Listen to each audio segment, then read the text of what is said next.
Hello again. Creeping up on my one as I finish my story and all. So I ended up eating and immediately getting the itis. Like, I took a little nap, stepped outside, took a little walk. I'm gonna go out there later. But from where I left off, we see the problem, so what's the solution? I'm going to speak more on other subjects that we see the problem, but I just am right now closing out where I am with looking into certain things of my life, because this is how I choose to recognize problems and things, is first by looking at my own problems and things, and then afterwards being able to look at possible or potential solutions. And that's something that I feel as though could help like a lot of situations if we recognize the problems, but then also think, what's the solution after that, right? So from where I left off, there was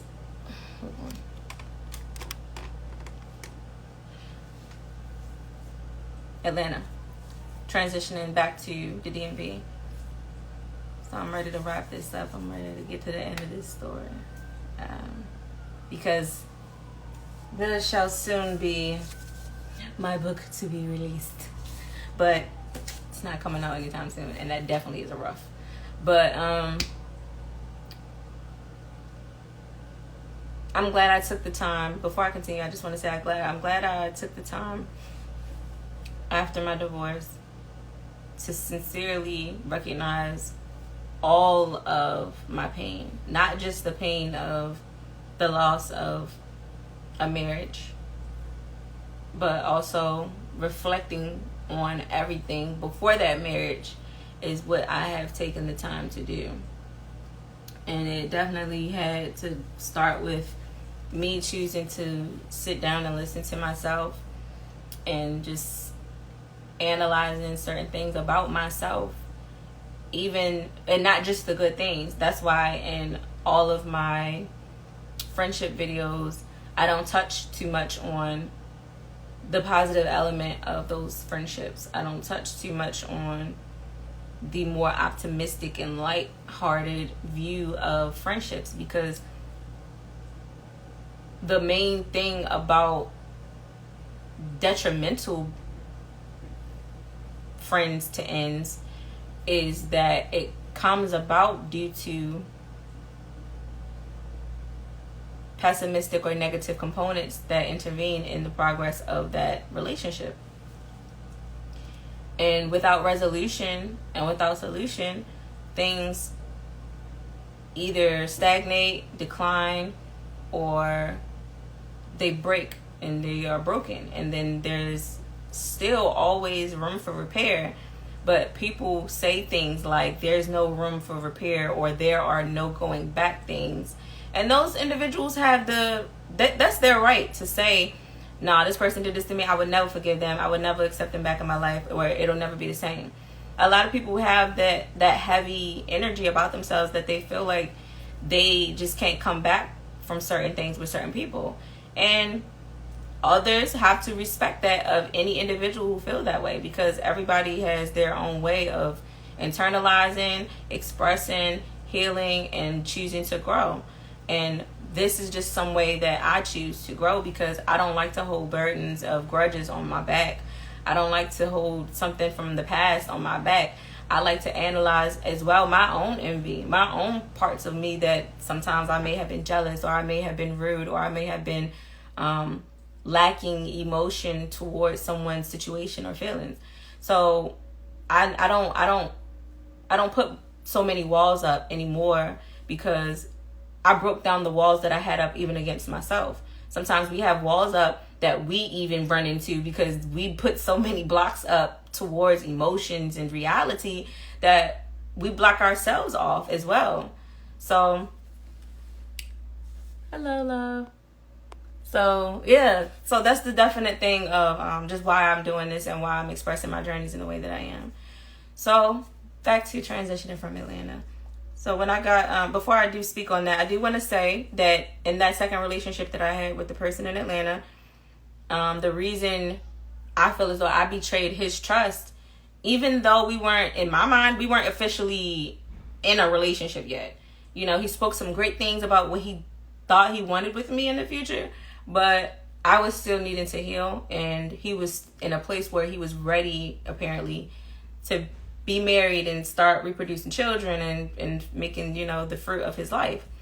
But unfortunately, I was not there yet. I was still trying to get my emotional intelligence and stability. And he didn't really communicate with me effectively about where we stand or where we stood at that time. So I was trying to understand why he had gotten so upset when I made this particular move. And he never really told me anything other than he felt as though I played with him and I broke his heart.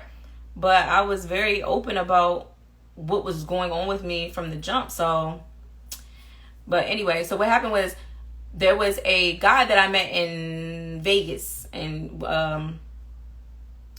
probably like, when was that? Vegas. Me and my cousin used to go to Vegas a lot. And me and my older cousin, and when we went to Vegas one time, we met this guy he was also from Florida. I think he was from Orlando. And he was a lot older than us, but he was really good at like that gambling stuff, right? And like blackjack, poker, sports gambling, stuff like that. So we both were hanging around him in Vegas, and he showed us some things, and we exchanged information with him. So it was somebody that me and my cousin both kept in contact with. I know I definitely did, because it was a good connect to have of someone who was always back and forth from Vegas to Florida.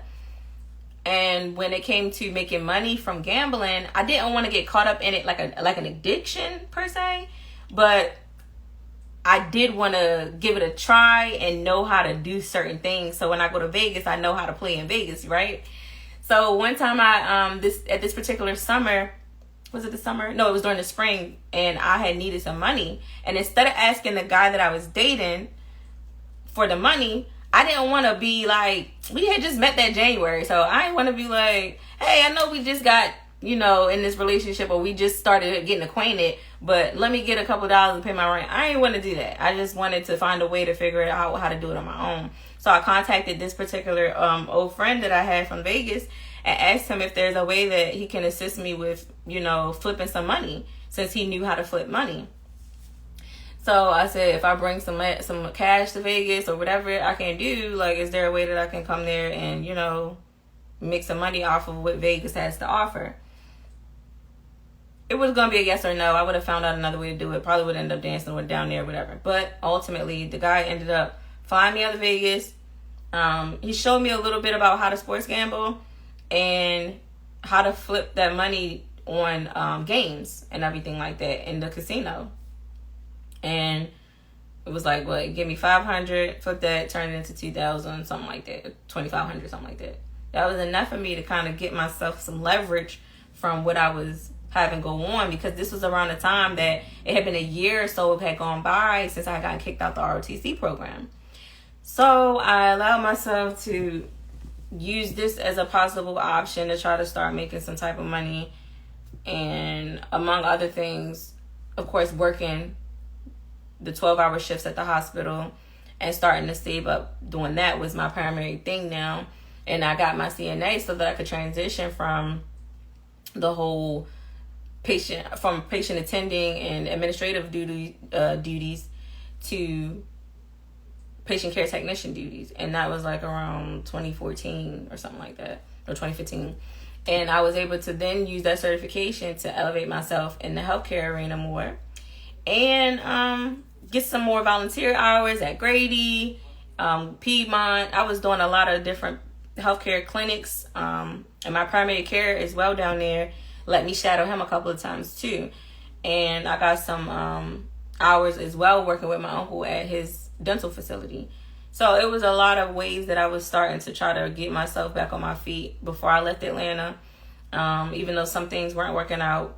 But the RTC component, I wasn't able to get into any other school down there for completing that program. So I got in contact with, like I said, with the Bear Battalion about that. But anyway, back to the story with the why things ended with this second relationship. So me going to Vegas, me and him, like I said, we only been talking for a little bit at this point. Probably like a month or two. I want to say, a month or 2 months by now we have been talking and, getting to know each other. I didn't look at it like we were in no official relationship yet, though. So when I got to Vegas and he was going there for a fight, I was like, oh no, he was going to California for a fight. And I was like, why you ain't invite me? You ain't give me no fly out to see you do the fight or nothing. And I was like, maybe he just actually don't fool with me like that. And it was like a half playing games with me, half not playing games with me type of thing. I was getting. So I was like, this guy ain't taking me serious. So I just was trying to find another way to do what I had to do to get on my feet. And when I was in Vegas and the old head that I was cool with or whatever, he was telling me some things. I expressed to him that I wouldn't be comfortable doing anything outside of being cool with him because of the fact that I was trying to take someone serious. And I told him that the person I was dating, I wanted to take serious. I wanted to really give that relationship an opportunity and a try. So I didn't know that it was going to bring him, like, he seemed a little upset or disturbed by the fact that I said I was dating somebody and that I was taking somebody else serious. And I wasn't expecting that from him, especially because he had, like, I don't know if he was married or if the lady was just his baby mom, but I knew he was in a relationship. So I'm like, I'm literally here to do business and flip this money so that I can go back to Atlanta and get my stuff together. You didn't tell me that there was some other feelings or whatever's going on. So I'm like, what's the problem with what I said about me taking another man serious? And this is a part of learning. I mean, so I guess he felt like he needed to teach me a lesson. So we get through the Vegas trip. I flips the money. Things happened. Got back to Atlanta. And by the time, when I was in Vegas, my friend was telling me, don't tell, the guy you're talking to that you are in Vegas with another man. And I was like, why not? If I tell him what's going on, at least he won't be assuming anything negative because it wasn't supposed to be anything other than what it was. Anyway, so I listened to her though, and I just was like, well, maybe I don't need to tell him this since I'm here to just make some money and it's not as big of a deal as I need to be trying to make it. And, she was just saying you shouldn't have to be telling everything to the person you're in a relationship with. I didn't look at relationships like that. I look at it like, you should be transparent with the person you love and you want to spend your life with. But that's something for another day. Because I'm not in a stable relationship right now to be sitting here telling anybody whether or not it's better that you keep secrets from your partner or not. If that's what just works for you, do what works for you. I just don't want to be in a relationship where my intuition is booming on my neck and my throat telling me that this person is obviously lying or hiding stuff from me. Nobody likes that. Everybody should have a form of intuition that vibrates on a level that lets them know when something is either one-sided or there's some ill intent or there's some fishy stuff going on, or we all have these senses to us.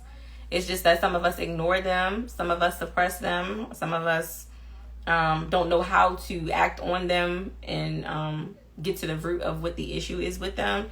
So yeah, that's just something that I had to learn throughout the journeys, right? I sent the guy that I was dating a picture of myself in Vegas. And obviously I was on the bed in the hotel, so he knew it wasn't my bed. So I'm laughing because I'm like, obviously I'm not home. So I told him where I was. But I forgot why he got upset. Oh, because he said he talked to me when we get to Atlanta. So I got to Atlanta and he was asking me questions about what was going on. And, I lied to him about what actually happened. And when I lied to him, that was I said it to you, major forms of betrayal or breaking somebody's trust or friends coming to ends is the ultimate betrayal of lies and betraying someone's trust. And losing trust with someone from just betrayal, period.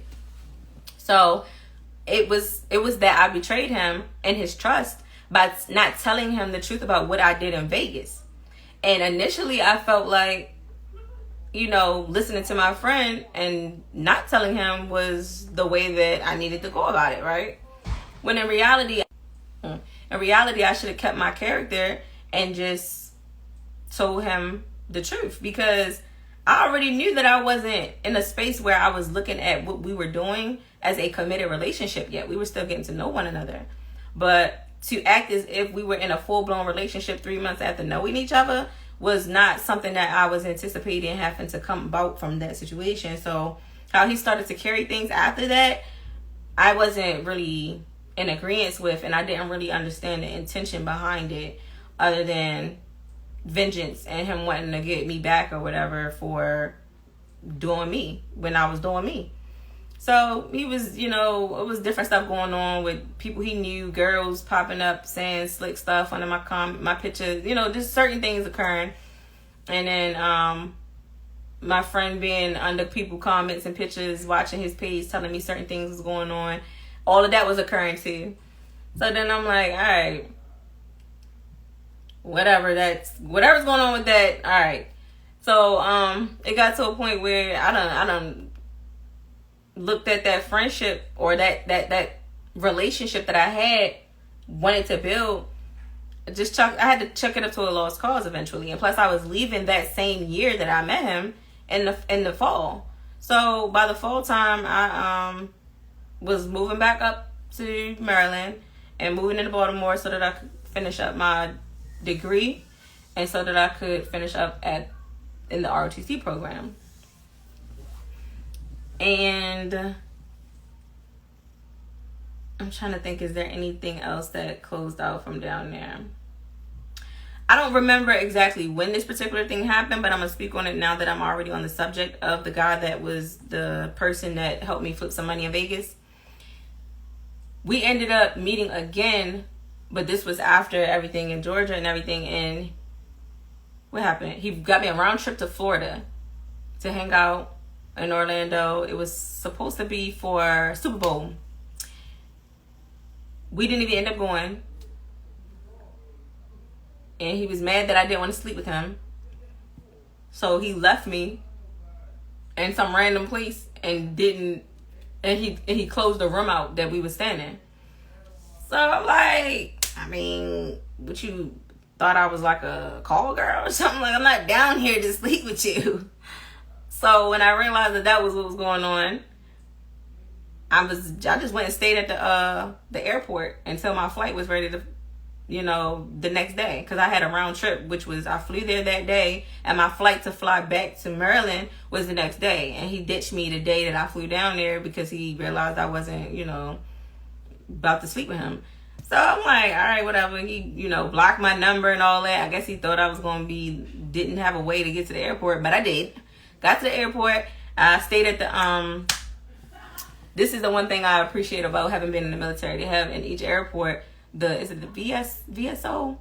The veterans, it's like a place you can go in the airport as a veteran. Check in, they have food, they have cots, beds. Every airport have different stuff, but this particular one in Florida had a whole room where they had the lights off, beds and all that. So I was like, oh, look at God. So I was able to stay there that night. And I went around Florida without him or whatever and went back to the airport, stayed there, got on my flight the next day back to Maryland. Never talked to him again. Cool. It is what it is, He played it how he wanted to play it. Everybody want to get their revenge or whatever and create karma. Karma gonna already do her thing, but you got humans that think they want to do it for her. So he did his thing. I hope he feels good about what he did, Close that chapter. So now when I moved back to Maryland, I think that's pretty much that wraps up about what I want to share about friendships for Atlanta. So when I got back to Maryland, it was all about, all right, let's finish this ROTC stuff. Colonel Bourne was the commander there at the time. Very good, humble-hearted person. I explained my situation to him, and he just wanted to push me to the finish line. And that was the goal. I was pretty much on track, but I did get distracted a lot by... I allowed myself distractions, obviously. by friendships and doing other stuff, entertaining other people situations, entertaining other people's, you know, wanting to include me in things, and doing things I wanted to do too. It's not like I didn't want to do certain things. But at this point, I'm like, all right, this college journey is really getting long. So I'm like, I'm ready to transition into the next, you know, cycle of wanting to do medicine and start my businesses and stuff. And I had started my business in so this year that I moved back to Maryland was, like I said, fall of 2016. I did commence at Georgia State, walked and did everything, and they just didn't send me my degree afterwards as they should have. I don't understand why they would put all these people through a graduation ceremony and then not give them their degree. So that's what that was what that was about. And yeah, so when I was at Morgan and I didn't finish the ROTC program there, it's because of, I'll get to that part. So 2016, back in Maryland, I was staying on campus at Morgan, and well, first I stayed with my parents for a little bit. That, you know, was for a little bit, period. So then I was able to get into somewhere else for at the school. Stayed on the dorms at Morgan View, and I was doing pretty good, to be honest. When it came to the friendships, I wasn't so focused on it like I was, you know, when I was a child or when I first got into college, when I was in high school and all that. It just was like to the point where, as though I remembered some people because I had gone to Morgan, and that was the first college that I went to straight out of high school, was Morgan. I went there for about a year, or 2-3 semesters. So by the time I had chose to get back into the ROTC program and everything at Morgan in 2016, there were still some people in the ROTC program at Morgan that I knew from when I was there way back, you know, 2010, 2011, all that. 2010, 2011. So 2016, there was still some people there, familiar faces. And it just was what it was. So I just knew I was there to complete what I had set out to do initially. While I was there, I was going through the ROTC program, trying to get my weight to where it needed to be, because I had been getting taped and stuff for being overweight for a period of time. So I was trying to get my weight off, and stress and things build up on you. And, you know, I used to love to eat, so it was hard. It was extremely hard, but I pushed myself as much as I could. And I did want to have like some friends or partners that wanted to work out with me and, you know, stuff like that. But after a while, that got old trying to find people to do that with. So I got to a point where I started to try to figure some things out. Now, my best friend that was down Georgia with me, Dana, had ended up moving back up to Maryland too, again. Don't know what my ex did. Wasn't really trying to be bothered with him. He was just getting on my nerves, and I just wanted to be left alone from that situation. From the first ex that was abusive, like, you know, because he was from Maryland too. So my best friend, she had moved back up to Maryland too when I came up to finish my degree, and she was trying to get me into dancing again so that I could make the money that I need to make. And at first I'm like, look, I can't do that right now. Like, that's not going to be beneficial for me at this moment. Like, that's going to take up my time. And I didn't want to put myself in environments that would cause me to end up getting off track, you know, because dancing is it's an arena of its own in which you don't necessarily need other arenas for it. And I just didn't want to have to mix and mingle that into trying to finish my college stuff up. But I ended up doing it anyway because I needed the money. So I got back into dancing again. I want to say 2018. And that's because 2017, I had went back and forth to Atlanta trying, you know, rekindle stuff with my ex, the MMA fighter, because I wanted, you know, to still come back down there and try to build on a relationship with him. And he was making it seem like he wanted that too, but he didn't really say it or didn't say it. It was like a, I'm going halfway lead you astray type of thing. That's what it was. But while that was going on, I had when I was in Atlanta, I also met like some other people too, and I was cool with them or whatever. But it was like, one guy I met, he was actually from Jersey. One guy I met was from DC. Another guy, he was actually from PG. So these people were guys that I had met in between, you know, the first relationship and second relationship. But we didn't have no relationship. We just had an association that didn't really go left or right. It was just an open association with these people. And it was a mutual relationship because we weren't seeking much of anything from one another other than, you know, platonic and normal, you know, exchange of comfortability and company, you know. That was with those particular people. But other than those, I had gotten back into,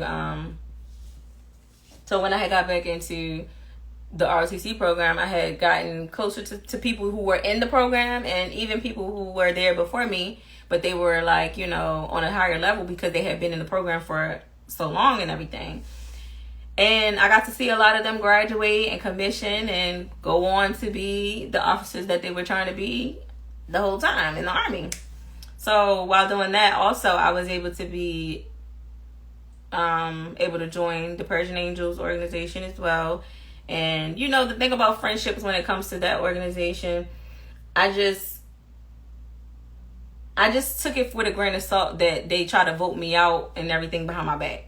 Because whatever the reason why they chose to do that, it may have been because I had a job and I couldn't really come all the time. I had to work. Like, I had stuff that I was doing. I had a job and I was working at the strip club. So it was a lot of stuff that I was doing to try to make money to be able to have the funds I needed to pay for school, to keep my car up, and, you know, different stuff that I had to pay out of pocket. Yeah, that's just what it was. Because coming back into the program, I didn't have the scholarship that I had before. So I had to do it without the scholarship. And I was trying my best, pretty much. But whatever type of congregations were done amongst people behind my back, I can honestly say friends come to end sometimes because God sees things that you can't see. And he's always going to be involved in the things that are occurring that are against you, that are out of your control. Like, you can't control every little thing. And if it's people that are coming together and banding together against you, like behind your back and doing stuff, just like, that's when your faith really comes into play. And my faith in myself and in the most highest version of my existence is God. Because if I was not made by God, then what am I made by? You know, it's by the creator of all things. And, you know, I use God as the word for it, but I know that God is within. God is the higher version of who I am. So I don't lessen myself and separate myself from that of God, because now I know that it's always with me, always around me, always within me. And because of that vibration and mentality that I got, I just started to seeing things for what it was and not holding too much against the things that I saw, because ultimately what is to come and what is to occur out of what people's actions are, it's going to happen regardless. And people dig their own graves. They make their own bed. You know, those terms that we hear as we grow are real, because ultimately I was trying to make my own bed, but I wasn't trying to make it to hurt or harm anybody. I wasn't trying to put anybody in no juxtaposition. I was always working and striving to be excellent for myself. You know, if I asked somebody questions or was ever, you know, in tune with what other people were doing, it's because I looked at them like friends and I wanted to be there to support them or encourage what they had going on. I showed up for people's graduation and commission ceremonies when I could. And if I couldn't do it, then I just couldn't do it. Like, it's like people always wanted so much of me, and sometimes I couldn't really provide that, you know. And I got to the point where I wasn't regretful anymore about anything that may have been said. You ever feel like your name is in somebody's mouth and you're not there to defend yourself and nobody there is defending you either? Or you ever feel like there's slander on your name or like smear campaigning occurring, but you don't really know for sure, so you don't want to make any assumptions. That's how it was. It was like my intuition was booming on me about certain associations that I had, but I just kept on rising above. I kept rising above the energy that was trying to weigh me down, regardless. Any evil eye, any ill intentions, you know, even when the time where, you know, me, my other line sister that, you know, is my back, and my tail, we all was at the mall one time, and my tail wanted to try to fight my back, and then she come and she grabbed my hair, so she holding on to our hair. I'm like, is she serious right now? And that could have been something that turned into a real fight, but it never did. But it's like one of those things that's like, I'm confused. Is you trying to blindside somebody, or is you like just be upfront? Be upfront. If you want to fight, just say you want to fight, but don't try to like what you call it, sneak run or do no wild shit, like undercut shit. Like, I didn't understand like her angle, and to this day still didn't understand her angle. And I know that God separated me from a lot of things with that, because it was things that occurred outside of me separating myself. Like when it was certain things going on, and I realized that I had to really double back and focus on my own whatever I had going on. It was like, and the reason I started doing this is because they were going down South Carolina somewhere for because it was spring 17 when we became aligned. So it was the next year in 2018. By that time I started dancing. I had a miscarriage in the fall of 2017, and I didn't really have time to recover from that, you know.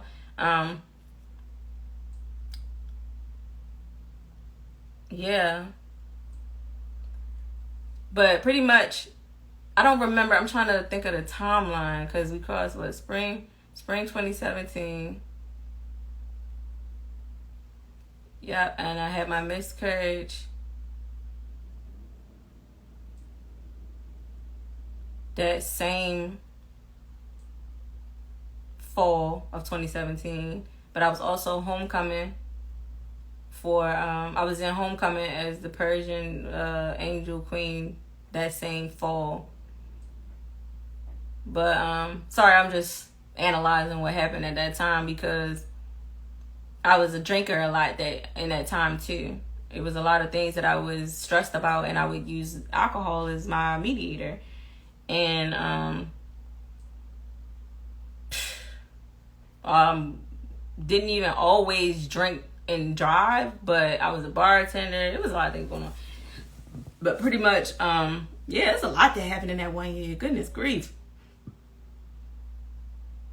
I think, that was the same year they were going down South Carolina or North Carolina for, I think, the Blue and White, one of them events, and it was some drama that occurred. I wasn't present for what was going on, but the crazy thing about it was I was supposed to go on that trip with them, and I think I had woke up late, and I was only like 15 minutes late, and they was already gone. They left me. So I'm like, what kind of shady shit? And I was like, you know what? Fuck it. I'm done. I just tossed that entire relationship away from myself, because I was like, at this point, I'm not about to keep begging nobody to be cool with me or include me in situations. Like, if y'all don't want to rock with me, I'm not about to. It's done. You got it. It's yours. So whatever happened after that, I wasn't present for. I don't know. All I remember was somebody sending me pictures about somebody getting hit in the face and this, that, and the third going on. Like I said, I was disassociated. It ain't have nothing to do with me, because I don't even know what the heck was going on and why they would leave me in the first place. But sometimes God blocks certain things when you are not aware of what is occurring, and you are not partaking in what is occurring either. So whatever happened to whomever was involved in that, you know, I send my love and I send blessings, because ultimately peace needs to be the ultimate, you know, conclusion to that. And I wasn't at the best, most peaceful place, but I was in a very dark and deep depressive place, because I was trying to complete certain things. It was between me and I think another one of my line sisters. They asked if we wanted to do the homecoming thing, and I said, yeah, sure, I'll do it, you know. So It was like a by default type thing that I was able to be the Persian queen that year. And I invested in a nice dress because, like I said, I like dressing up and stuff. So I got me a nice blue dress, like a mermaid, flowy blue, royal blue color. I tried to get other things to make sure that I was upholding the image that I felt like needed to be upheld for Persian. And like I said, I honored the representation of the organization. I honored what it meant, and I honored the history behind it as well. So yeah, I had enjoyed that entire experience. But yeah, that was the same semester that I had a miscarriage, or went and also paid for an abortion and all that, because of the fact that I found out that I was pregnant when it was where did I put my other earring? That when I was in my dorm so the same month that the homecoming was occurring was the same month that I found out. And I found out I was like 2 months and some change or whatever pregnant, and I knew it was associated with the summertime. Now that same summer I also met one of my friends too that we ended up being cool and everything like that as well. And he was from Baton Rouge. So yeah, we were really close. And I don't know, he was just like one of those people I met, and we just got tight for real. And he was trying to finish his degree, and he was at the same kind of point that I was when it came to having been in school and needing to take time to get done with school, So we encouraged each other a lot, and we're there for each other enough throughout the process. And when it came down to me finding out I was pregnant, he was, and I was depressed and I was sick from that situation. It was like I had went to the hospital, and they were saying all this negative. It was just a lot of negative stuff they were saying. I'm not gonna repeat, but they were saying certain things were a detriment to my health throughout this pregnancy. And I don't know, I just didn't feel like I started feeling like I was alone. I wasn't gonna have no help. And I don't know, I just became a punk, I guess. I ran away from the responsibility that was coming into my life. And I ran away from myself too, because I started starving myself. Matter of fact, I wasn't even starving myself really. I just couldn't eat certain things. I couldn't hold, I literally couldn't hold certain foods down. And I was getting like sicker and sicker. And they kept telling me at the doctor there wasn't nothing else wrong with me. And she was just like, you just sick because you're pregnant. And I'm like, oh, that's what this feels like. Like, it was the worst feeling ever. But I just know also that a lot of the pain and the sickness that I had was because of how I was taking care of my body prior to finding out I was pregnant. Like I said, I was drinking that whole year like wild and crazy. I wasn't eating properly. I wasn't taking care of my health at all. So I was like, this is like bad, So I wanted to find a way to repair that and restore myself, but it was just like, this is just all happening too abruptly for me. So when he saw me in my room damn near trying to starve myself and kill myself pretty much, he dragged me out of my daggone dorm in the rain and was like, look, we gonna go resolve this. I did ask him to drive for me because I ain't feel safe driving myself anyway, so that I could go and get my prescription filled, as well as go and get something to eat. And yeah, come to resolutions. And that was what that was for. And after that, I applied for emergency withdrawal, yeah, and I told the commander at that time what was going on with me. And the next year, my best friend at the time, she was up there too. She was like, oh, well, now we can start, you should start dancing and just get back on your feet. And I was like, all right, whatever, and I just took that route. So I started dancing at Sensationals and at eventually the house in DC. So yeah, those two were the places I was going. I did meet different people, like great people for real, men and women. And when I worked at the house in DC and when I worked at Sensationals, and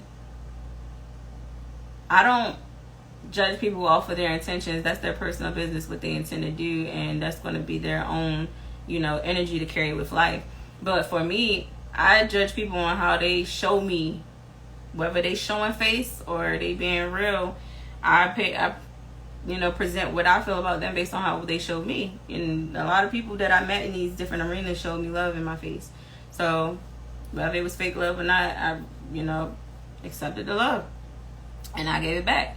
Only thing is,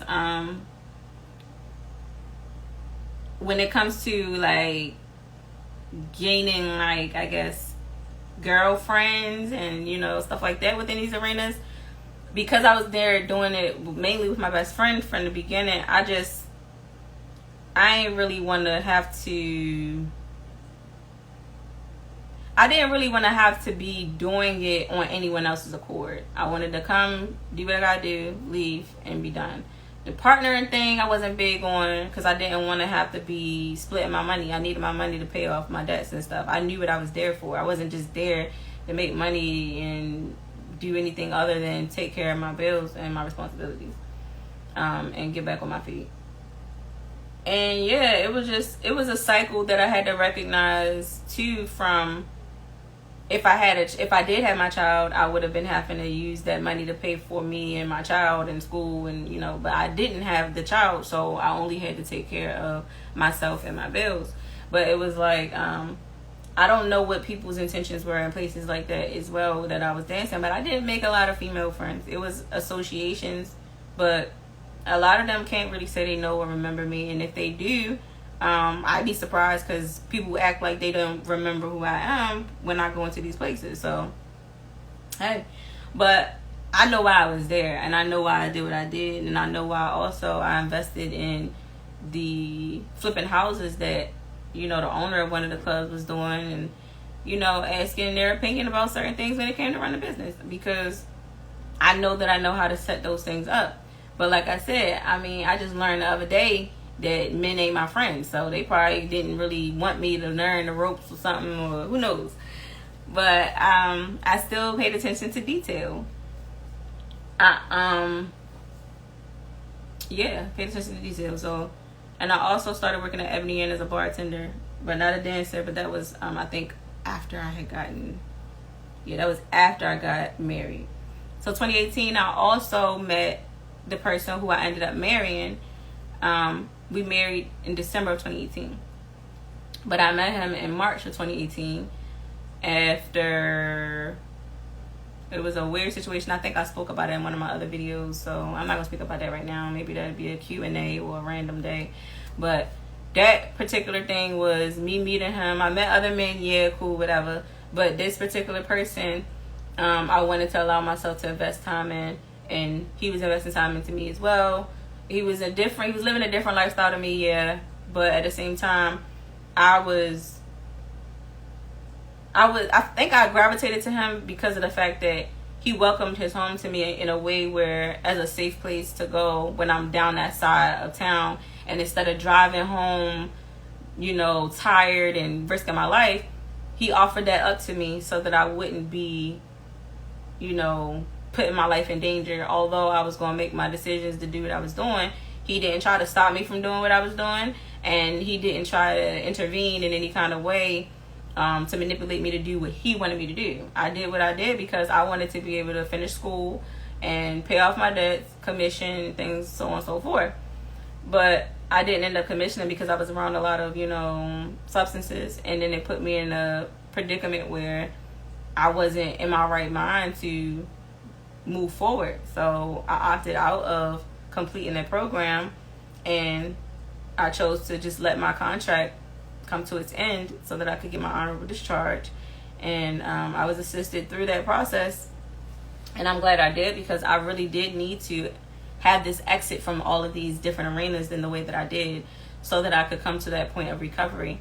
Now in 2019, instead of just focusing on my health and everything that I started doing in 2020, I should have started doing in 2019, but I instead helped him get a job and got myself a job, and we started working, and we was working at UPS together. And you know, in 2018 I also started my business, my mobile spa, after I had taken a course with Miss Wendy at Titan Body Bar. And I did that because I had initially went to Titan Body Bar. It's crazy because I went there to get a service done on my body, non-surgical. I just wanted her to do my stomach because I had a gut. So I'm like, will this help me like in any kind of way with actually actively working out and not having the heaviness of my body on me? And you know, of course, if you lose any amount of weight, it helps you to be able to function better when you're trying to work out and exercise. So that's what I depended on that cavitation process for. And once I started learning about it, I was like, this is another form of medicine that I can add to my plate, because I was already interested in doing medicine.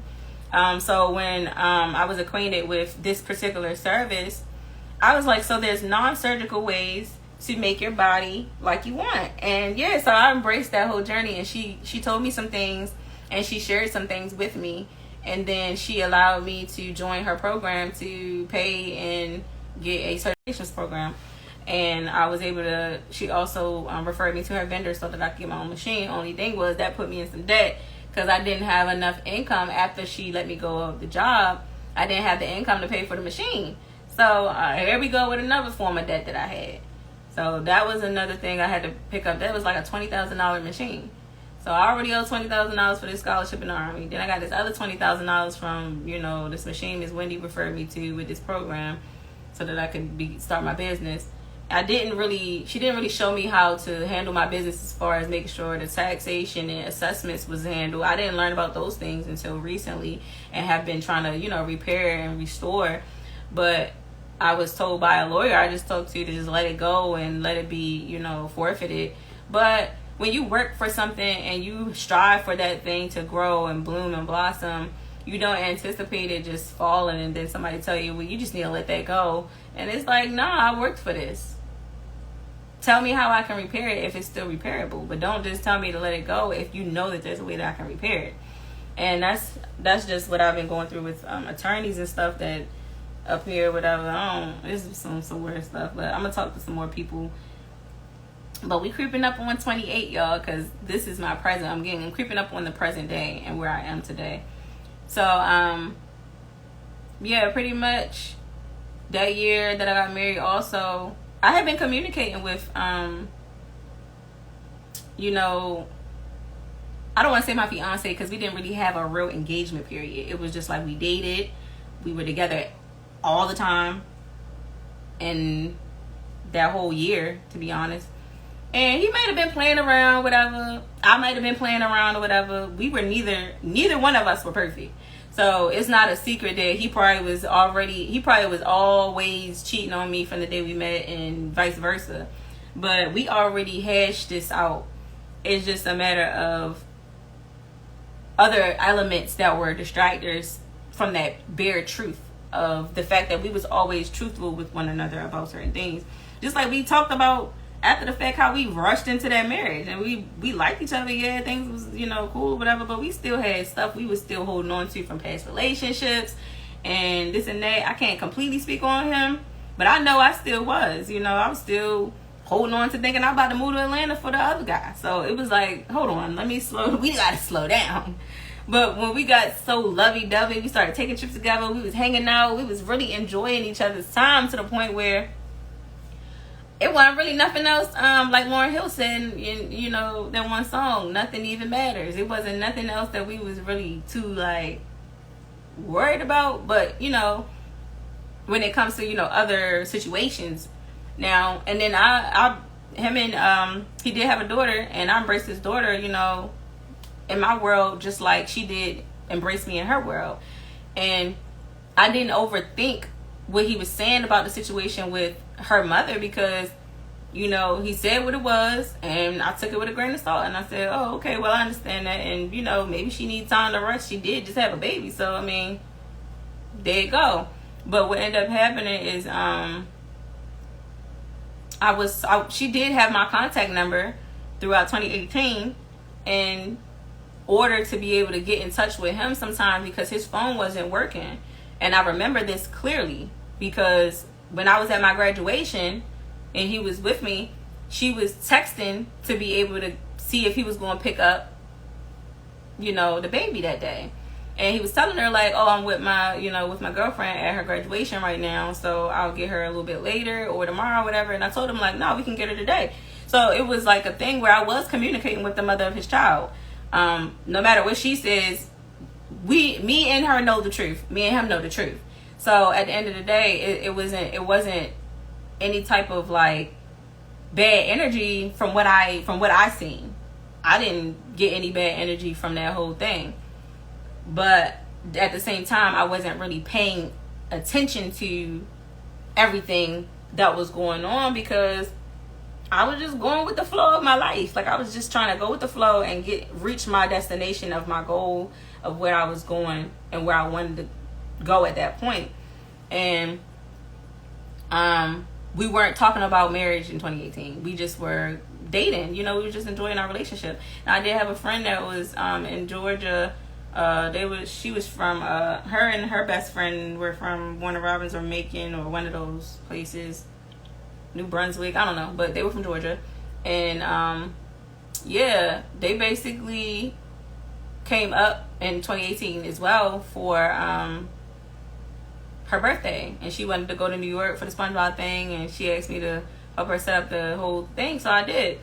And yeah, we all went, and I took all of them to the studio that I had met Dave East at, because I'm like, well shoot, all of my friends was cute, so I'm like, we need to be put in places where, you know, you can be able to elevate yourself, and then you can also, I didn't see that as using Dave East. I looked at it like, okay, well he was an up and coming artist at that time.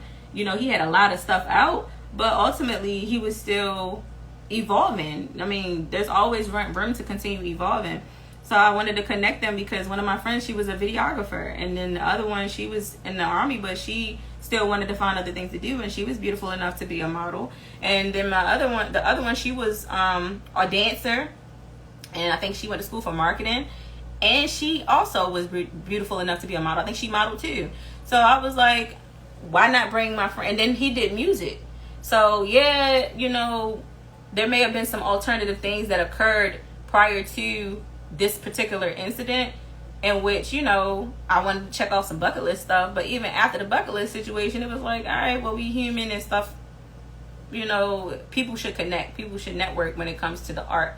That personal stuff, I separate that. I don't merge those things. So I was like, all right, whatever's going on in the personal world is over here. But when we coming up here for this particular thing for her birthday, but then I'm like, all right, but y'all can also, while you're here, use this opportunity to be put into a place around people that you can maybe connect with and network. And I can't talk for anybody, so ultimately it was up to them to choose to network or not. But you know, it went how it went, and I don't know what ulterior motives there were. You know, they was questioning me about what me and, you know, my husband, we weren't husband yet, but we weren't husband and wife yet, but basically, you know, they was asking me questions about our business. But like I said, when it comes to my personal relationships, I don't feel like I have to share my personal business about somebody, me and that person's dating, especially because we were just getting fresh into getting to know each other.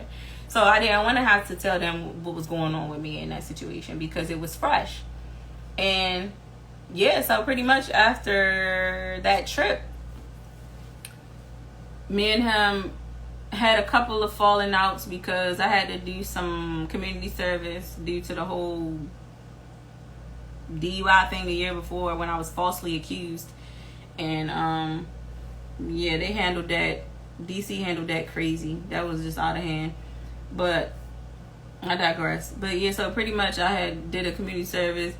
It was somebody in the community service thing, and I don't know, me and my best friend was texting each other, and I was like, oh yeah, he looked like somebody I want to fool with. And you know, the guy I was dating, he saw that in my phone, and he got in his feelings about that. But I ain't found out about it till later, like the whole other year, next year, I found out that he felt some type of way. But I'm like, dude, we wasn't even in a full-blown relationship yet. You was talking to girls too in your phone. Like, I didn't ask you about that because I actually didn't care, and you was doing you. But it's like guys always think that it's like a tit for tat thing with I'm not gonna say guys, some guys, it's like a tit for tat thing. If we're in a dating phase, obviously we're dating other people. If we're dating, if we are not in a committed relationship with one another, where we have outlined that we are to each other, and we have outlined what we are doing and our intentions with one another, then I don't want to hear it, because you just left it up in the air. I had a lot of, let's see how it goes as relationships, and I don't know how to function off of that. I don't take those serious. If you want to take me serious, I need to hear that. I need an actual conversation about transitioning into a committed relationship. If that didn't occur, there wasn't a relationship. It was let's see where this gonna go. And that's what happened. We let's see where this gonna go, that all the way up to a marriage. And then when we even got into marriage, we still was letting see where it was gonna go type of thing, because I had already talked to him about wanting to getting established and getting property and getting back into the medical workforce. And now that I was married, I was like, trying to understand what his plans were so that we could work with one another, since he wanted to do music. And I'm like, well, we can make it work, but you have to communicate with me about what your plans are and how you're going to transition out of the lifestyle that you're currently living in. And like I said to my baby's daughter, we were communicating at one point in 2018, but then when 2019 came, all of a sudden, it was some things that happened with me and this young girl that I was cool with at the strip club this one night that was off the chain. I would never want to have to experience that again. And then also with this ophthalmologist that I met in the February of 2019. And I had when I remembered all of this stuff, I mentioned it to the guy I was married to around the end of 2019. And I just asked for a divorce, because I was like, this marriage is tarnished at this point. I don't know what you did. I expressed to him what I did. And I said, it's not real. We're not equally yoked. We haven't been honest with one another. We have broken each other's trust. We betrayed one another. We have chosen other people aside from each other in this marriage. We haven't really supported one another in the ways that we need to, so that we can be able to elevate one another. And we let a lot of outside noise invade the marriage. And at that point, I felt myself maturing light years when I had allowed myself to tap into the understanding of other religious belief systems in 2019. And I got into yoga, completely invested into the yoga, because it was a part of a teaching program that I was sent to be a part of. And I also got invested in just really learning more about, like I said, other belief systems and about myself. And this is where I established SelfJourneyS. And I already had been on the SelfJourneyS and already looking at it like that. But then when I really started to go through these things I went through in 2019, that's when I said, you know what, it's time for me to really invest in my SelfJourneyS. So I had to make a lot of sacrifices in 2019 to let go of a lot of things that I didn't want to let go of. I didn't want to let go of my marriage. I wanted to stick that out, and I wanted to just, work it out so that we could get past, the cheating, him cheating, me cheating, us lying, the leaving one another behind, the, not working it out, the lack of communication, the lack in accountability and responsibility, and having too many other people involved in our marriage. And it really we didn't give ourselves the opportunity to nurture ourselves in this new journey that we were taking. And I realized that we couldn't, because we hadn't even taken time to nurture our individual selves prior to taking on a marriage. And I was like, there has to be more done of reparation of our individual souls. And I don't think or know whether or not he understood me when I was saying this to him at the time. But I just had to let it go. And I had my heartstrings were being pulled in so many other directions while I was in that marriage. And I know his was too. And that's why I said we have to seriously now not just separate because of what we did to harm one another in this process, but for the sake of our health, our mental, and our peace. We got to choose whether or not this is healthy for us. And I paid attention. I don't know if he was, but I started to really pay attention starting that July of 2019, going to church with his family and trying to pray and understand where I was going wrong. And I was really, really prayerful that summer, heavily seeking the face of Jesus, seeking the Christ consciousness, learning how to raise my vibrations, learning how to elevate myself through meditation, learning how to really get in tune with my spirit and my pain, and really finding the depths of my ignorance, my own faults, my own wrongs, my lies. You know, that's why all of these things that I looked at and traveled through my 28 years of living included and were inclusive of what I did too. I took myself out of that victim mentality of, oh my God, people do this to me and I always go through this. And I went through all of that first, right? The blaming. And then I turned around and I looked at myself and I really reflected on who I was along this journey and why things happened the way they did, what I did to receive these things. Because ultimately, these were what I learned about karma. I started to learn about the laws of karma. You know, that's why I always will give Davies credit, because his music was really something that kind of guided me along with other artists. I love music, and every artist in the music industry, like, I'm pretty sure they know the power of the messages that come through music. That's why I'm glad that the type of people that I listen to in music, I was able to resonate with, understanding them on levels that were above my experience grade. You know what I'm saying? But I came out of that victim mentality by putting myself in the role of the person who was wrong, in the role of the criminal, and the one who is the tyrant. I put myself in that position. I looked at myself in that way, and I realized how I acted in those ways, because I was never perfect and I never acted to be, but I know I never really expressed to anyone that I was close to that I knew that there were things that I did wrong too. So I got to the point where I was like accepting it. Once I started meditating, I was able to let those negative thoughts come to my mind and really like accept, like, yeah, I did do that, you know, and I repent for that. And I rebuke those demons that I conjured up by being that way, you know. And I just wanted to send off that negative energy and accept what karma was occurring in my life, because I was like, this was something that needed to be recognized. I also recognized when I may have been somebody else's karma because of the type of woman I was. You know, I didn't tolerate a lot of mess with men. And when it came to the whole, guys used to be like, women always think somebody want to be in a relationship with them. And what they used to say, when a guy used to be playing them, guys used to play them games. I don't know if they still do this or not, but they used to play these games like, you know, pulling on the female heartstrings, acting like they cool with them, drawing them in or whatever, getting them knocked up and all that, just so that they can play with them to the next female that they don't fool with her like that. It was never nothing like that. It was just some this and that and the third, and you know, like, what? And that's why when I had went back around my husband to ask him, like, what exactly was the relationship like with the person that you reproduced the child with? What part did you play in the destruction of that? Because I heard a lot about how he felt about what she did and how he didn't want certain things to transpire the way they did. But, you know, once something is done, it's done. Once you have given yourself the engagement into something that you know you shouldn't be engaged in, and then something comes out of it, that's the consequence that you're not going to have to live with. But you cannot ignore the consequences of your actions.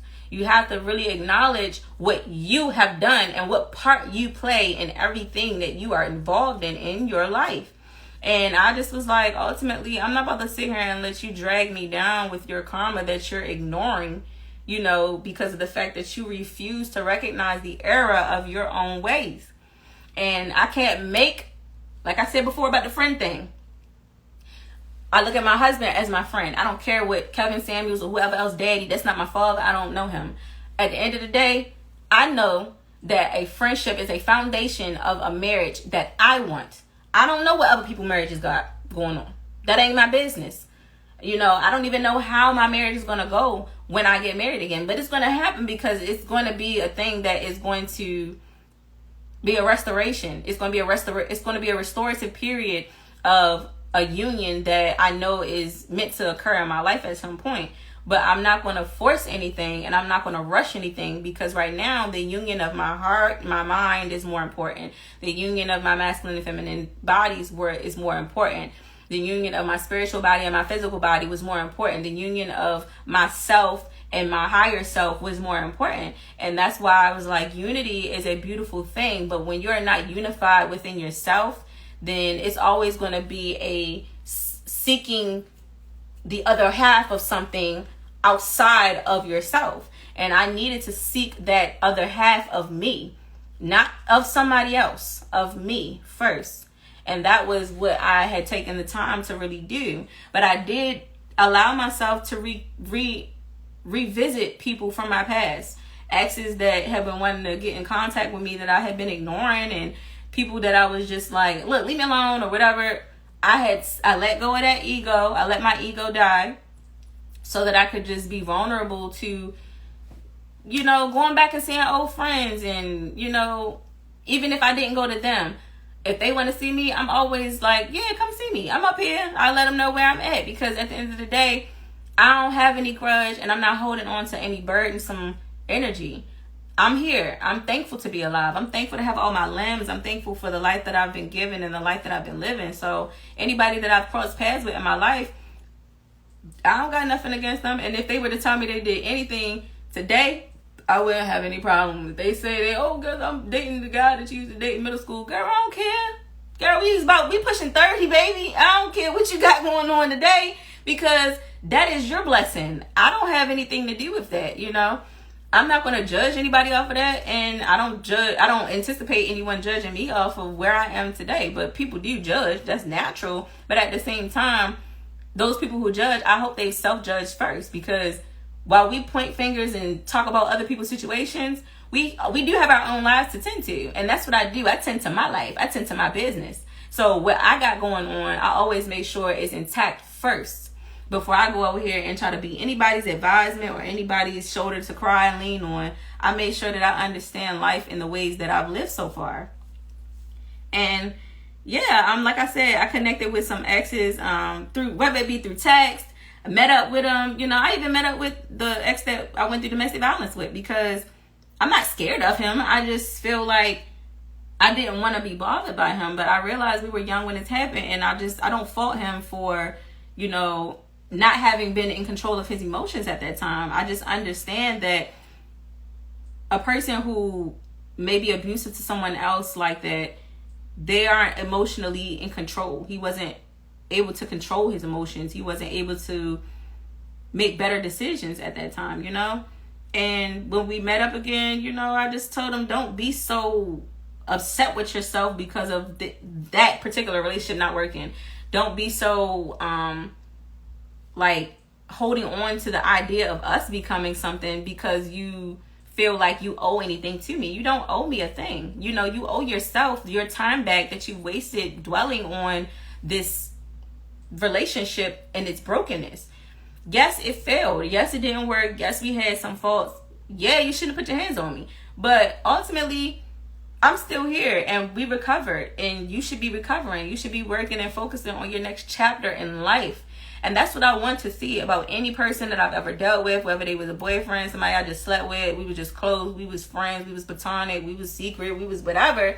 I just want people to have their own life. Like, I just understand that we sometimes can attract people that we are to heal, or that we need to heal with, or that is to heal us. And sometimes healing hurts because of the fact that it's through a harsh lesson or it's through a harsh reality. So if I have any more harsh realities, it's like I've already kind of looked at what the worst could be, you know. And if there is any worse that I need to know, I'm at a good place right now of comfortability in being with myself. Like, I'm not pressed to be with anyone. You know, I have fun with the tantric sexuality. I have fun with, you know, my celibacy journey, my masturbation journey, my, you know, self-love, self-care, everything about the self that encompasses the self-journeys. I embraced every little bit of it, but I took my time in these past couple of years while I was living in my car. I was going through trying to understand financial literacy and other forms of just living. These things I paid attention to because I didn't before. I didn't understand financial literacy before. I didn't budget properly. I didn't, you know, I didn't really store and invest money the way that I intended to from the jump. Although I wanted to, I put more time to going and traveling and going new places and buying souvenirs and clothes and getting gifts for family and, you know, doing all these things that I don't regret either. I'm like, you know, when I look back at what money I spent, and yeah, some of it was on parties, bottles, drinks, souvenirs, gifts, traveling, but I don't regret that. I'm not mad that I had those things, that I was invested in going and learning about other cultures and, you know, meeting people who weren't like me, and because I'm not opposed to that. And no matter what a person's intentions are to me, like I said, what goes around comes back around. It don't matter what race, creed, religion, color, whatever you at in the world. Karma don't miss no address. It don't miss nobody.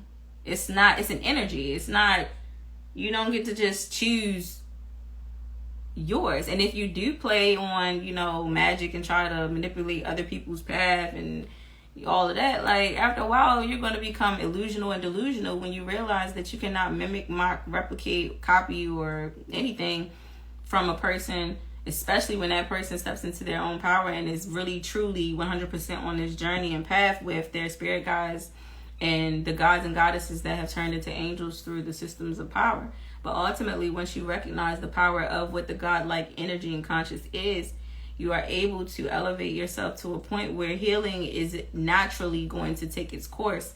Because, you know, that's why I got to a point where I surrendered. I surrendered all. I surrendered so much, and I let go of what was hurting me. And I don't regret that, because some things that I've seen come to fruition for other people that I've desired for myself, you know, it only warms my heart. Like, I love seeing black love. I love seeing love, period. You know, it's not just black love that I love to see. I love seeing people come and getting married, all of these weddings, and people, you know, reproducing children, having their businesses be successful, people having money and able to get themselves out of their addictions and their habits, getting themselves off the street. Like, the more I see this stuff, the more it gives me a comforting feeling. And like I said, me being physically alone doesn't mean that I feel alone. My spirit is so like coveted and protected that I'm guided everywhere I go to just allow myself to, instead of being, I guess, the evil eye, whatever the opposite of that is more so like, if I see something that is needing a little bit of a push, I look at it and I envision it becoming what it's meant to be, rather than looking at it like negatively. I don't know how to look back that way anymore. I just only know how to look forward. And when I see things that are beautiful, I only envision them becoming more beautiful. And when I see things that are not so beautiful, I envision them becoming beautiful in some way, for the sake of that person and for anyone's pain and suffering. I always wish better for them. And it's a constant thing, because now that I've gotten in tune with this part of my spirituality, I understand that pain and hurt is across the board. And when I ignore it for a few days, you know, I don't really know what's going on. I don't watch TV. I don't watch the news. I don't like stuff like that. But I do pay attention to the energy around me, of the air and of the environments that I place myself in. And after traveling the country in 2020, in summer of 2020, I left to travel the country around this time last year. And yeah, it was around this time last year. And it was the best experience ever. And I'm going to do it again. But ultimately, I'm not in a rush to have that experience again, because I need to, you know, take the time to do some edits on the interviews that I did, and, you know, choose when I want to release those things. But ultimately, that was my project. That was my journeys in 808 Tavern, to include learning about other people's journeys. But it was solely about art and essential employment and things of that nature, and why I did that. And also, I journeyed through my ancestors, especially my elders who were still with me. And I have no regrets, because I'm so thankful that I was able to take the time to hear their stories, listen to them, and get their perspectives, and really see and understand how the soul evolves. But family is a big deal, because how the soul evolves depends on how the family evolves depends on how the soul evolves, you know? And it was just a great thing to hear the truth of a lot of the elders in my family in my life, and not even just the elders, but like, you know, older cousins, and just not even hearing it from them, but just seeing it, or hearing just simple little things about things that they wanted to, that they never got to share with somebody. And it's just a beautiful place I am now. I've been able to meet some. So yeah, so that's basically wrapping up to getting to where I am today in 2021, because like I said, after I got back and things didn't work out with the Army thing, I had gotten fired from T-Mobile in 2019. Found out somebody was trying to steal my identity, I guess. And, you know, somebody named Tyrese Hamilton had a phone in my name. I mean, not in my name, but in my social. In my previous social. My mom let me know that I had been assigned to Social Security when I was born. It's been a lot of messy stuff going on, but I'm focused right now, like, on myself, you know, and making sure that my life is good. My elder, she mentioned to me the main thing is that I have my name and that I know myself, and, you know, I am defining who I am mostly because this is my life. And, you know, may she rest in peace, 96. She made it to 96, and, you know, we can all make it to whatever age we desire to make it to, but it's not about age. It's about the experience. It's about life. It's about being engaged in the journeys of your own life.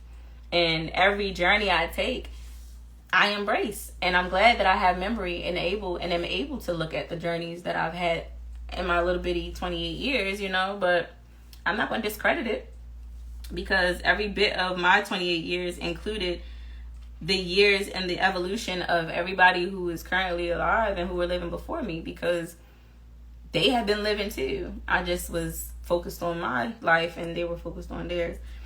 So yes, I've reached the conclusion of friendship. We see the problem, so it's the solution. And when I say that, now that I've reached this conclusion, what I will say is after the divorce, and after getting into my spiritual issue and going back and forth with the black magic stuff, learning about what that is, and, you know, getting baptized again, that was 2019, you know, trying to have a rebirth. But this time my rebirth was not just baptism. I went and, you know, did the monk's journey as well. I did, you know, learned about different type of Buddhist journeys, you know, the Hinduism practices, the Nation of Islam. I got acquainted with, you know, everything that was encompassing that belief system. Learned about the Rastafarian journey, and really got in tune with, you know, herbal life and holistic care, because like I said, my first half of this life was journeying through conventional medicine. So getting into the natural healthcare version of things included this travel, because when I got to San Diego, that trip to San Diego, I was able to get in tune with Bastyr University and another one in Washington for natural holistic healthcare, and they taught conventional medical. So I'm just realizing I'm evolving into my next chapter. Too many religious practices, you can get confused, but the point is that was a part of my journey. Like, some people can get confused, and they're doing something that is not being placed upon them. Like, this was something that was guided to me. I was on this journey to be able to come to a place where I understood where God was within my world. I didn't understand God in the way that I do now. And it's not something that can be explained to anyone else how I understand God now, because you have your own way of view of how you reach God. Some people didn't have to go through what I went through. Some people already were given their tools, and that was their tools for their manual, you know, for their path, or for whatever they have going on. And for me, I have no issue with learning the separations of God's power, because at the end of the day, these practices are all encompassed of God's power, no matter what label is placed upon them. And that's the one thing about labels. I don't necessarily care for labels. I don't necessarily care for titles and labels, because of the fact that those things are always separations of, you know, this separates people and categorizes people and makes people feel like they're confined to one space of this world. And I'm not confined to one space of this world. And I understand that that's a choice to be confined to one space of this world. I'm just not confined to one space of this world right now. And that's just where I am right now. I don't have to I don't know where I'm going to evolve yet, or I may know, but I'm not going to tell you all. But ultimately, I've told you where I've gone up into age 28. Where I shall go from here is what? My business, right? Just like your business is yours. So what practices I chose to look into, guess what? They're free to look into, because religion is like the second freedom of this, society to look into. You have the option to convert from one religion to another, one religious practice to another religious practice. So yes, a person can get confused, but ultimately a person who is seeking God ultimately is never going to be afraid or fearful of understanding the powers in which we're taking to put in place to understand God. These different groups of people all honor the God energy. And they all are, they have different names for it. They have different ways of viewing it. But ultimately, I had to find what was more resonating with my spirit, more resonating with what I believe God to be in my world. Because this is my world, that's your world. So ultimately, the earth is the earth, but the world that we live in is encompassed of everyone's thoughts, everyone's intentions, everyone's energy. So I can't focus on everyone's stuff, but I can focus on mine, and I can look at what's out here, the tools, the resources, the research that has been done already, the plans that were already put in place before me. I can't just invade what's already out here just because I come and wake up and I'm like, oh, I'm one of the creators of the world. I mean, we all have a piece of God within us, and he gave us this ability so that we can develop this world that we all live in, and so that we can take care of this earth in which we are, harvesting on, that we are harnessing the energy of. So yeah, that's why I look at these different practices. That's why I don't get confused about anything. You might get confused if you are doing something that is out of your comfort and out of your character of resignation. Like, this might not be something you resonate with, and that's okay. But that's why it's a foundation of understanding self journeys. They're the journeys of yourself too. My self journeys are my self journeys. When I say self journeys, I never meant to make it seem like I'm the only person in the world who goes through journeys of myself. We're all going through journeys with ourselves if we're living in this body, in our bodies, and in this world. Like, that's just the reality of it. That's life journeys. Other ways to put it. This is not something that is brand new. It's been existing. It's we all are trying to figure out how to just live comfortably, and how to be, and how to also have a purpose, but we don't have to have a purpose. That's what I did realize when I hit the rock bottom of not having a job and being homeless and not having anything to really do. I could have just stayed there and, went outside and created a sign and hung out and just collected some coins every day. When I realized that I accept life for what it is, But hitting that rock bottom place didn't make me feel like, well, dang, I might as well just give up on life. It made me feel like I want to get these drugs out my system. I want to stop these addictions, these unnecessary things I'm doing. What other things am I doing that I'm using as a blockage? And I tried to fight through that. And it was hard especially alcohol. It was really hard going through the withdrawals of letting go of the alcohol addiction. It was hard letting go of even the marijuana. That stuff is, it's nothing wrong with tapping into things that you want to tap into. I'm not judging other people's journeys, but for me, I just wanted to be free from all addictions, including sex, including overthinking, OCD, including trying to be in control of every little thing, including trying to make and persuade other people to think like me, or including trying to understand things that are not meant to be understood by me or at this time yet. I just started to learn how to let go and go with the flow. And that's why I was able to become comfortable with finally getting back into tune with my writing. That's how I went back to traveling to my childhood and realizing that writing was always I was always passionate about that. I was always passionate about music and about visual arts and visual concepts and just envisioning the world and other things in a beautiful way. And yeah, there were times that I had some dark visuals about the world, but that was because I was in a dark space within myself. That doesn't mean that I controlled the entire view of the world, but ultimately all of our energy, it takes a lot of our energy to either strengthen ourselves as a mass of people or to weaken ourselves. And yeah, I just chose to be a part of the consciousness of the creator of all things, and which allows me to elevate and allows me to see more of the beauty of life, of living, of not necessarily letting my soul take me on a journey, but then learning how to then take my soul on its own journey into where I want it to go, rather than having to keep healing things that my soul was suffering with and holding on to. I wanted to learn and understand these things so I could assist my soul into its full potential of healing, so that it can reach a place of comfortability with the present moment and not to hold on either to what's to come in the future. And once I realized that presence is the past and future, I was like, it just the power of being alive just became even more radiant for me. So that's where I'm with that. And then with the we see the problem, so what's the solution? The whole point in the question, we see the problem, is we see a lot of problems. We talk about a lot of problems on social media, on TV, and different things like that.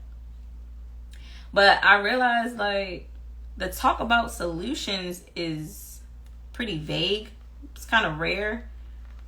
It's a lot of pointing the fingers and talking about this and who don't do that and who don't say this and who don't act like that and why this person do this and why this generation do this and why that generation's like this and why these people fail and why you will never receive this, and people projecting stuff on other people and telling people what their life is going to be like and judging other people based on things that they didn't even heal from yet. And it's so many contradictive actions and activities and words and exchange of energy, in which ultimately we see that problem, we see those problems, we see the problem. So what is the solution? And I'm just actively prepared to start hearing solutions. I'm actively prepared to start seeing recovery, to start seeing more people elevate themselves. Not for me, but before themselves. Yeah. That's the main thing. Like, I don't know. There's beauty in seeing elevation. There's beauty in seeing healing, recovery. People pass over knowing themselves. That was a way for me to accept the loss of a loved one, is by being able to see them be in a good place and space while I have them, and being able to talk to them and share moments with them that I would never be able to get back while they're here. And once I realized that, you just accept that, people do pass over. But more than anything, I just wish for people to come to a place of inner peace, self-love, but love and receiving love from others, a place of comfortability, happiness, contentment, and just kind of more basking in good energy, because it just feels good to be free from the hurt of the past. It feels good to be free from things that we can't control, and just to be free from trying to understand too many things. Like, the freedom of the spirit and the soul is what allows one to just truly rise above and elevate and ascend. And yeah, that was the whole purpose of we see the problem, so what's the solution, is that I've been able to really analyze a lot of problems, not just in my own life, but just around. And I'm just ready to see the solution.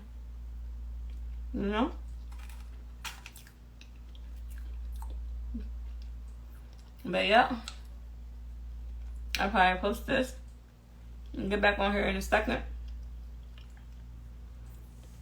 But thank you for tuning in to my little segment or whatever about this stuff. Please stay tuned with me, or just stay in the know with me, because I am going to be putting out my books, and it's coming. Just, bear with me and everything.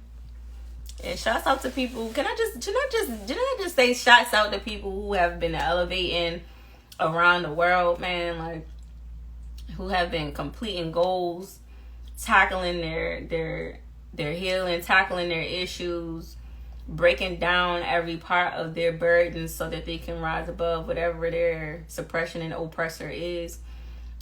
People who are not judgmental of others in order to rise above. Shouts out to the people who have been elevating off of their own energy, not trying to elevate off nobody else but yours. Like, literally, if you sharing energy with somebody else, it's the energy of elevating another, but not breaking down another brother or sister. Like, the elevation of someone else that is human. Like, shouts out to people like that. Shouts out to people who are speaking to people in ways to elevate them with the intention of truly just spreading good positive vibes, not to get no hand claps, not to get no handouts, not to get no recognition or the awards. People who really doing what they love genuinely because they just love to do that. Genuinely because they've been doing it and they know that they're here to do this, and serve this mission or purpose. Shouts out to people who stepped out of their comfort zone to see what other things they're capable of doing, who traveled and got out here to see other parts of the world, and who, broke generational cycles and are still breaking generational cycles in their own cycles and their own, self-placed curses because of the things they said to themselves or to others or about themselves. Like, shouts out to people who really are rising above their laziness and are removing that procrastination demon from themselves, and removing that fearmonger, and removing those oppressive things from their own energy. Shouts out to those people who are really out here realizing that they are in control of their lives and that they direct the path of it.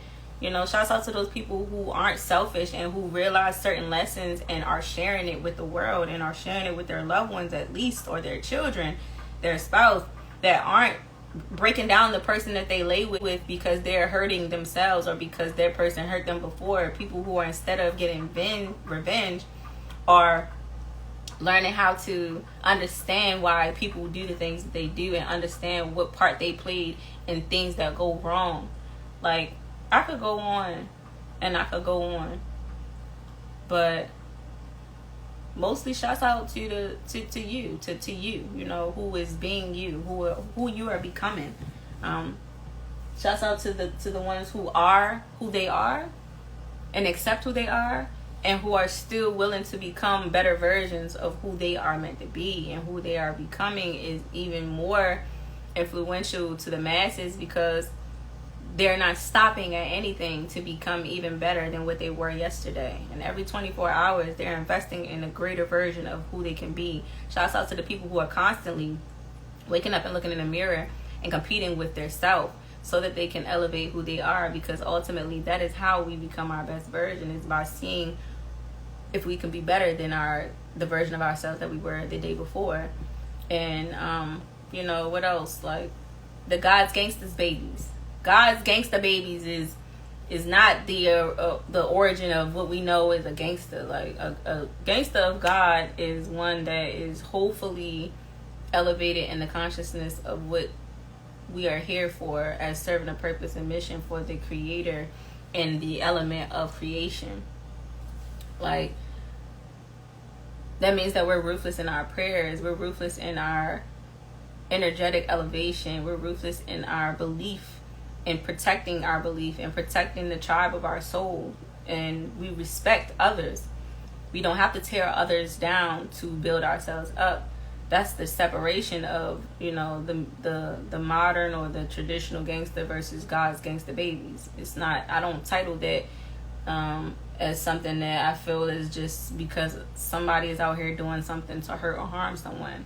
No, it's a spiritual gangster, someone who wants to protect the origin of spirituality so that it can evolve into a better place, and so that we can push the consciousness of people into a more available an evolving place, and to not be so small-minded, little-minded, block-minded, you know, or anything like that. Yes, you have the right to congregate with the people of your beliefs, of your tribe, of your environment, of your childhood, of whatever, but ultimately there's no purpose in objecting or rejecting other people from their groups and their systems of beliefs and their, you know, ways of doing things.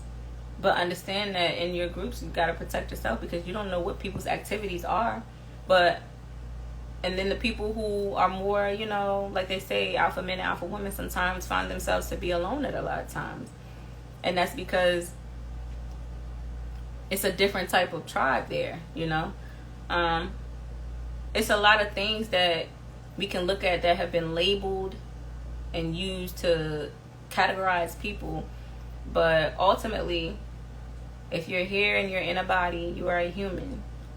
I don't know anything about copies and, you know, what they do to do that kind of stuff. Whoever is doing that, understand that when those things start to take place,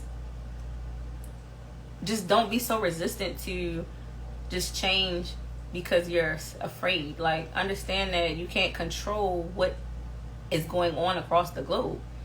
You just can't. But you can get more involved in your world, in your life, and in your self journeys, and you can start planning, doing more research, doing more paying attention to what's going on outside, not just on this screens.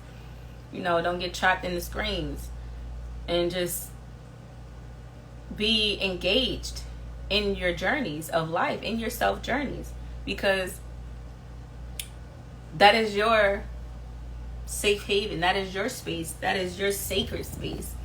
Your life, your peace, your inner world, whatever you have going on with you, that's you. You gotta nurture you. You gotta pour into you. You gotta water you, and keep developing you. So, I feel like I spent that enough moments in speaking on that particular part of the parts of the journeys. And where I am today, like I said, I don't have much to speak on what is going to be coming forth with me. But this year, my year 28, like I said, I call this my 1 year. Hold on. I'm 1 year old in this new mentality, this new mind frame, this new journey, this new evolutionary period of my life, right? So generally, yeah, the math thing, 2 + 8 is 10, 1 + 0 is 1. So that's why I said my year 28. I look at, like, you know, when I turned 27, I was able to reach a closed cycle so that I could rebirth and get into a completely new cycle. And now that I have reached my 1 year to come to a close soon, I really must say, 27 to 28 was I wasn't sure or certain of what was going on. I wasn't understanding what was occurring with my own spirit, because I felt like things were being taken away from me, stripped from me. I felt like everything that I had dedicated to my life and my time had been stolen. It was a whole bunch of victimizing going on, right? But I realized that ultimately, I have no regrets. And this one means a lot to me, because I'm not a baby. I'm grown.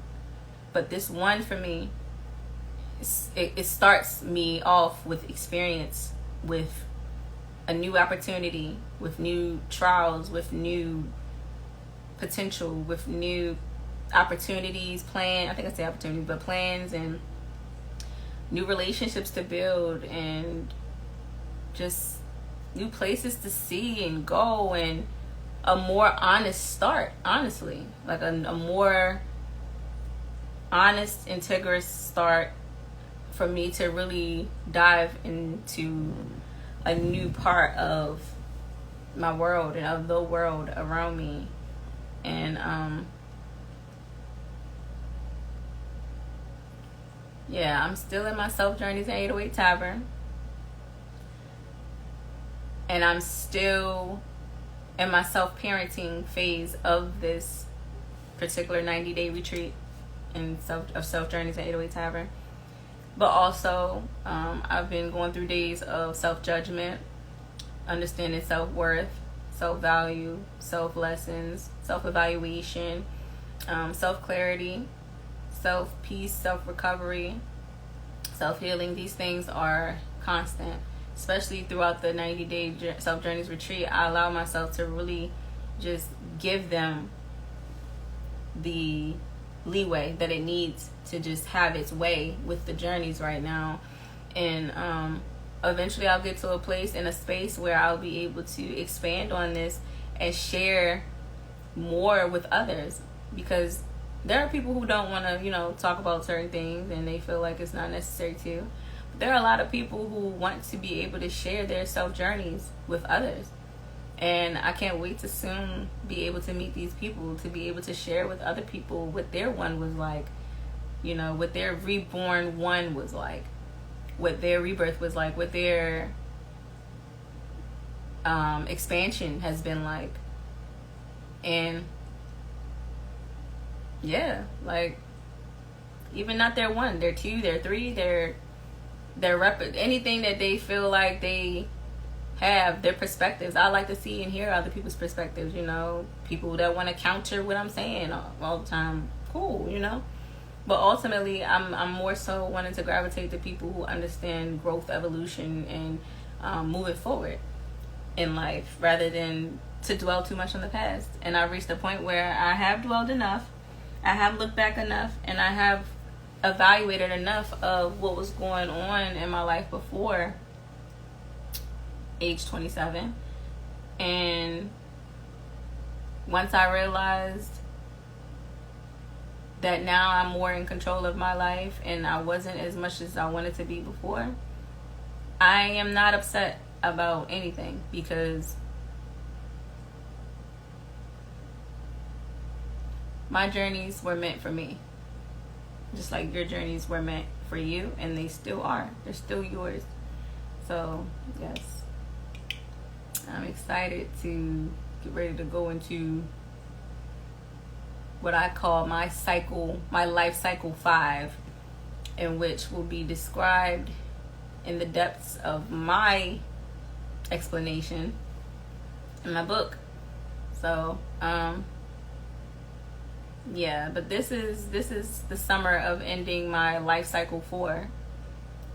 And these 4 life cycles so far in my life, I have no complaints. I have no regrets.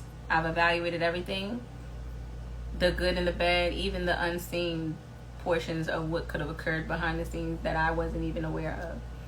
And more things may come to the truth, of more things may reveal themselves, but understanding my truth and understanding what part I played in my life is all that mattered to me within this part of my journeys. And I have no regrets, like I said. So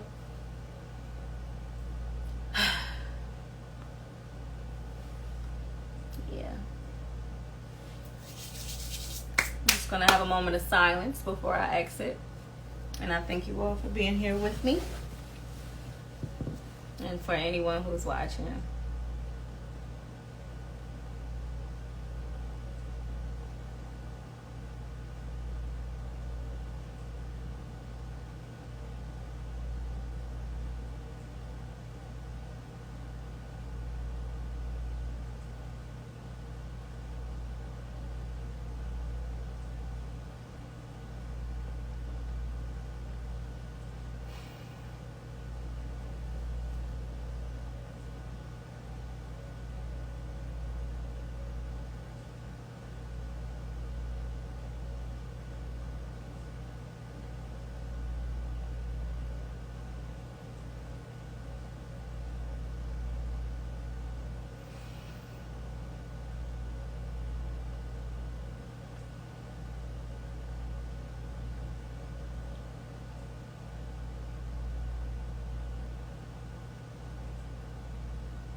Yep. So I'm going to take some time to myself. Thank you so much again. I send you love and blessings. I wish you well with happy inwards, peace, and definitely happiness and joy for your life. So talk soon. I hope to be able to share more things in which I've been doing with you all very soon. And yes, just know that I love you. Brei Endia.